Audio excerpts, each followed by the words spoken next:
ما حالا در مؤسسه تعلیمی رقم 53 شهر دوشنبه قرار داریم و این مؤسسه نیز مثل دیگر مؤسسه های کشور شروع از امروز قبول حجت صنف‌های یک رو راه اندازی کرده است و امروز در این مؤسسه نیز والدان برای قبول فرزندانشان حجت‌هایشان را به این مؤسسه پیشنهاد میکنند.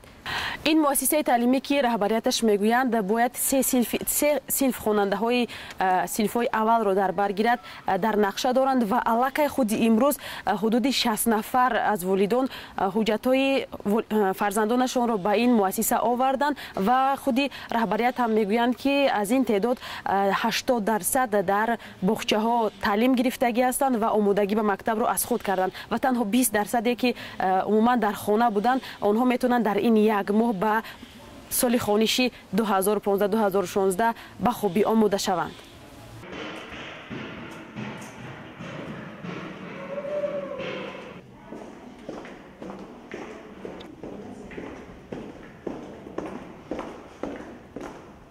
من برای مکتب آمدم، تیاری دیدم، بسیار شعر ایجاد کردم. بخونم یک تا شعر بخون.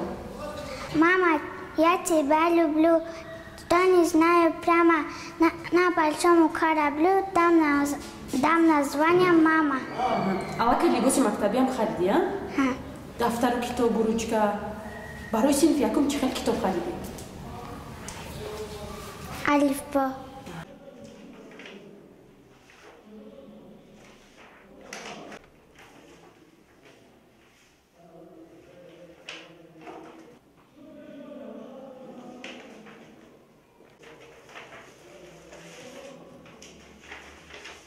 از 60 نفر خوانندگانی که در گیمنازیا به صنف یک ما قبول نمودیم، از این قریب به 80% خوانندگان صدیق در تربیه گرفتگی‌اند و 20% خوانندگانی که در خانه تربیه گرفتند آمادگی آنها برای مکتب از 4 آگوست آغاز می‌گردد.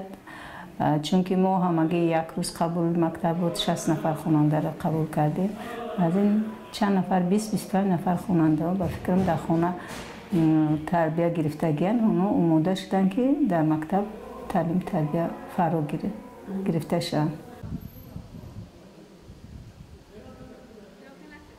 همچنین از سوی وزارت معارف به مؤسسه های تعلیمی یک دستورالعمل هم ارسال شده است که بر اساس این دستورالعمل خواننده های صنف یکم میتونن تعلیم بگیرند و در این دستورالعمل رجه نمونوی روز برای خواننده های صنف یک معین کرده شده است و بر اساس این خواننده ها میتونند شروع از ساعت 8 صبح تا 12 با علاوه مثلا از آماده شدن به بازی ها، به مشغولیت ها، آمادگی به سیر و گشت، مشق های ورزشی مثل همین چیزها که در اینجا آورده شده است با این از روی همین دستورالعمل آماده می شوند و درس می گیرند.